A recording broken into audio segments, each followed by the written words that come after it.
Nylon मांजांमुळे नागरिकांचेच नव्हे तर आकाशात मुक्तपणे भ्रमंती करणाऱ्या मुख्य प्राण्यांच्याही जीवावर बेतत आहे.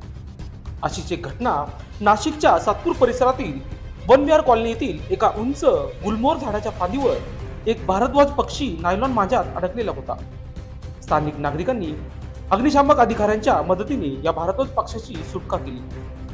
पतंगीसाठी वापरला जाणारा नायलॉन मांजा विजेच्या तारा झाडांवर अडकून पडत होते.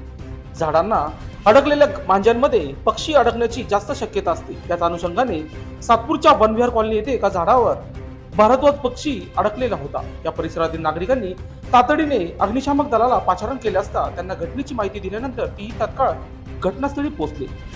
झाडावर असलेल्या नायलॉन मांजामध्ये भारद्वाज पक्षी अडकलेले होता, त्यामुळे त्यास उडता येत नव्हते. अग्निशामक दलाच्या कर्मचाऱ्यांनी रेस्क्यू करून एक